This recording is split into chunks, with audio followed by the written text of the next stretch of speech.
Bah, écoutez, la consternation, mais c'est une consternation, qui n'est pas, totalement, surprenante ni nouvelle. Ça fait 40 ans depuis 1981 et le 10 mai. Alors avant, il y a eu des affaires, hein, Boulin, le ministre de la santé Boulin qui se suicide dans 10 centimètres d'eau, dont le fils était impliqué, dans l'affaire, pédophilique, de Hockey Choral, avec, Gabriel Zmasnev, toutes sortes de gens, le pasteur Doucet qui était, lié, lié au jeune, Jean-Michel Trogneux et compagnie. Enfin, on ne va pas insister là-dessus, mais des affaires, il y en a eu, il y a eu les affaires d'Albert Chalandon, les Chalandonnettes, du temps où tout le monde est en train de se gargariser avec, le passage aux affaires de Georges Pompidou. Mais Georges Pompidou, ça a été la République des copains et des coquins. On a l'air de l'oublier. On idéalise, euh, on fait, on raconte toutes sortes de choses. Alors, je ne parle pas des affaires de mœurs qui ont entaché la réputation de son épouse. La question n'est pas là. Et du dénommé Markovic qu'on a retrouvé dans une décharge, dont le cadavre a été. Enfin bon, l'histoire de la République était maillée de faits divers, mais qui sont aussi des faits de société. Sauf que là, à présent, depuis quelques années, cela se multiplie, cela se prolifère. Il y avait une affaire qui avait marqué mon esprit, c'était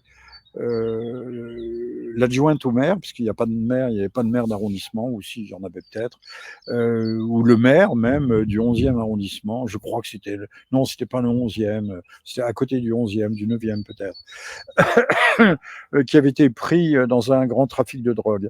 Et alors, il y a des bulles qui éclatent à la surface du marécage, et la presse nous en parle une fois, deux fois, trois fois, puis après c'est fini et plus personne ne sait jamais ce que c'est.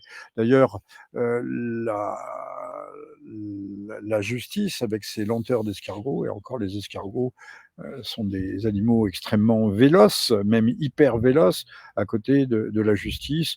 Je ne blâme pas la justice, elle fait ce qu'elle peut, mais dans certains cas, on oublie les dossiers sous le dessous de la pile, là, et c'est bien pratique. Alors, l'affaire d'Avalon, en résumé, en un mot, il y a une pharmacienne qui était dans le collimateur de la police, et on a trouvé chez elle 72 kilos de hashish, 1 kilo de cocaïne, 6 ou 7 lingots d'or. Alors les lingots, c'est pas gigantesque, hein, c'est des petites choses, mais enfin bon, ça représente plusieurs milliers d'euros.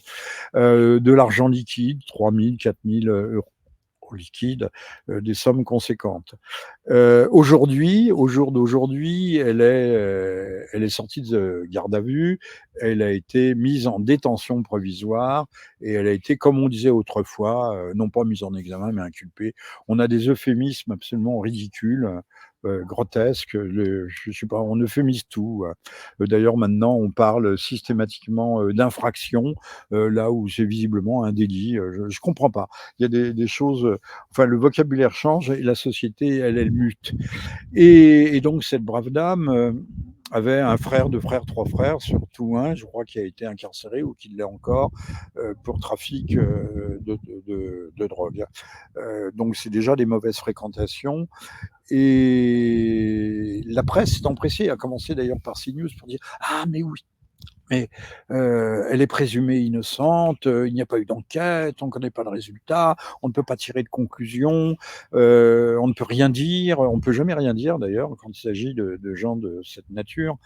Je souligne que la mairesse en question d'Avalon, jolie petite fille, ville de Lyon, c'est-à-dire de la Bourgogne, porte un joli nom, pas très exotique, mais un peu, en tout cas, ultra méditerranéen.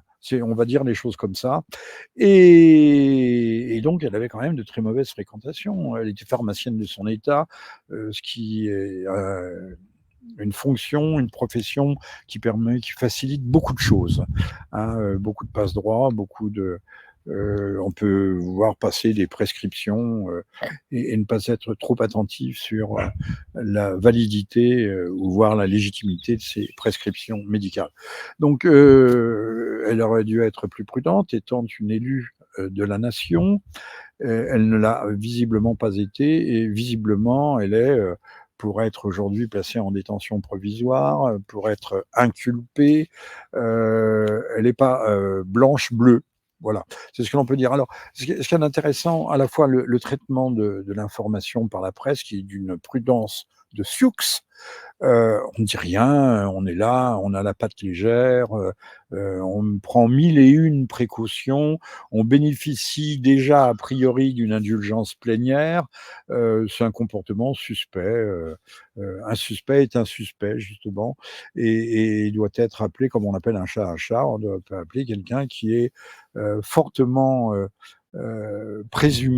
fortement présumé coupable et présumé coupable de trafic de stupéfiants. Alors, je termine en disant qu'il est quand même arrivé à la mairie d'Avallon par un drôle de tour de passe-passe.